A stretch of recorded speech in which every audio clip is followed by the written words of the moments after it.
The fifth and 13th term of an AP are 5 and -3 respectively. Find this AP and obtain its 16th term. Hello dears, topic है sequence and series class 11। इसमें दिया है कि fifth term जो है वो कितना है, 5 है, और 13 टर्म है वो -3 है। हमें निकालना क्या है कि ये एपी कौन सा है। ठीक है, ये एपी निकालना है कि एपी क्या होगा, एपी का सीरीज क्या होगा, और 16 टर्म निकालना है। ठीक है, 16वां टर्म क्या है वो निकालना है। हमें दिया क्या है, फिफ्थ टर्म, तो A5 है ना, A5 फिफ्थ टर्म यानी कि A5 दिया हुआ है। सो A5 इक्वल्स टू, अगर A5 है तो यहाँ पे n का वैल्यू क्या हो गया, इसके लिए n का वैल्यू हो गया 5। अगर A5 दिया हुआ है तो n का वैल्यू इसमें 5 हो गया, पांचवा टर्म है ना, फिफ्थ टर्म जिसे कहेंगे। तो पांचवा टर्म यानी कि n का वैल्यू 5, तो A5 इक्वल्स टू हो जाएगा। देखो रूल क्या होता है, n इक्वल्स टू, रूल हम बता चुके हैं एक बार, a plus n minus 1 into D. इसी रूल पे सब सॉल्व होगा। ठीक है, ये रूल है। तो A5 है तो इसके लिए होगा a plus 5 minus 1 into D. ठीक है, अब A5 कितना दिया हुआ है, A5 दिया हुआ है 5 दिया है। देखो fifth term and 13th term of an APR 5 and -3, तो पांचवा टर्म के लिए 5 है और 13वां टर्म के लिए -3 है। तो पांचवा टर्म के लिए 5 है तो यहां से होगा इज इक्वल्स टू 5। ठीक है, ये 5 के बराबर है। अब इसको सॉल्व करेंगे तो a प्लस 5 माइनस 1 4, तो a plus 4d is equals to 5। इसको इक्वेशन 1 मान लेते हैं। दूसरा कंडीशन क्या है, 13वां टर्म, 13th टर्म यानी कि n equals to 13, so a 13 is equals to a plus 13 minus 1 into d is equals to कितना है, -3 दिया हुआ है। इसको आगे लेंगे तो a plus 13 minus 1 12d is equals to -3, equation 2। अब इक्वेशन 1 माइनस 2 करते हैं जिससे हमें a और d का वैल्यू मिलेगा, और a और d का वैल्यू मिलेगा तभी तो हम सीरीज बना सकते हैं।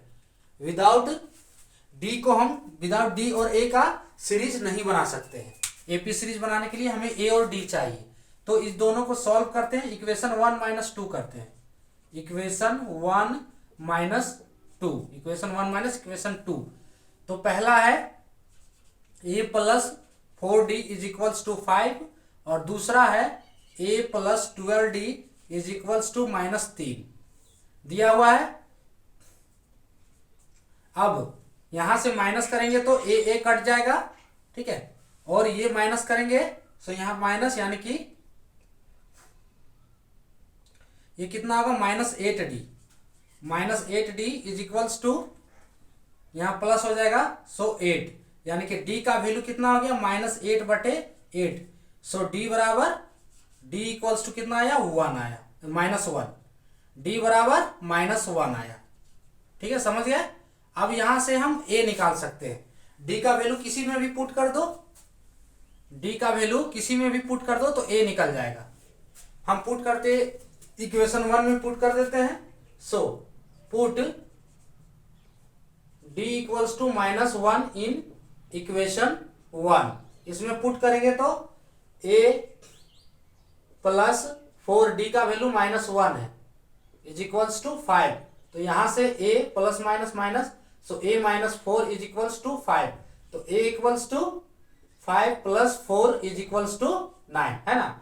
-4 इधर आएगा तो +4 में जाएगा, तो a इक्वल्स टू 9 हो गया। सो a का वैल्यू कितना आया, 9, यानी कि ये फर्स्ट टर्म है।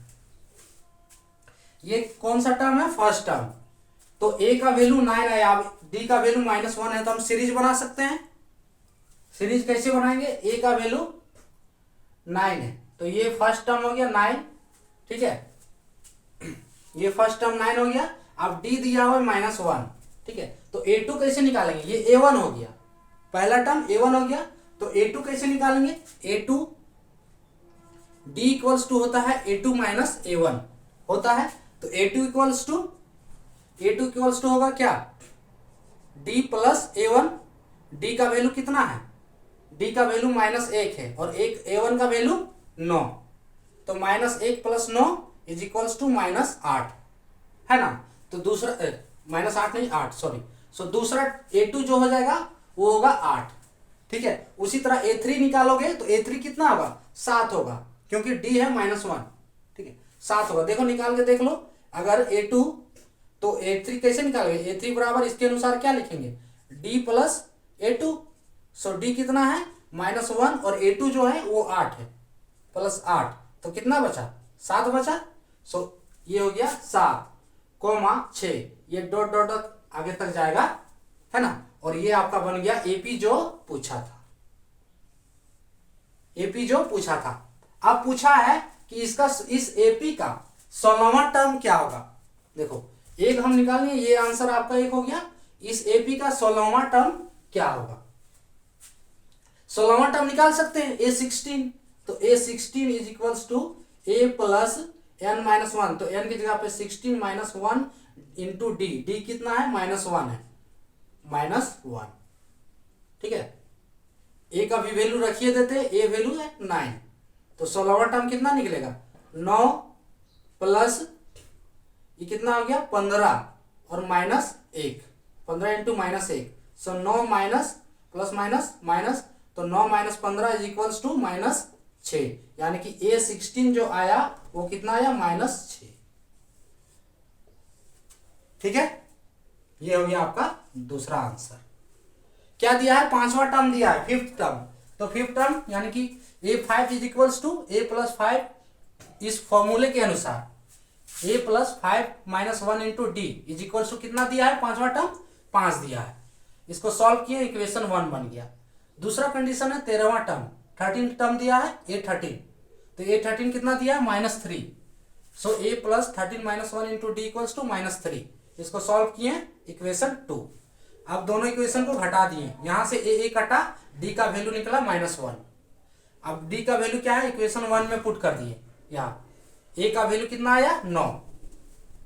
ए मिल गया, डी मिल गया।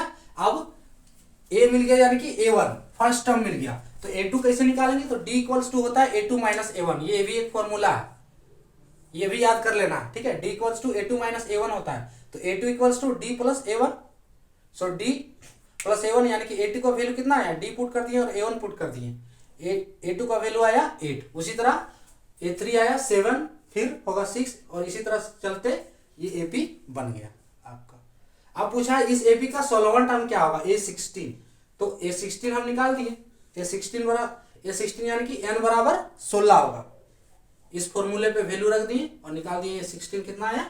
-6। तो ये था टॉपिक।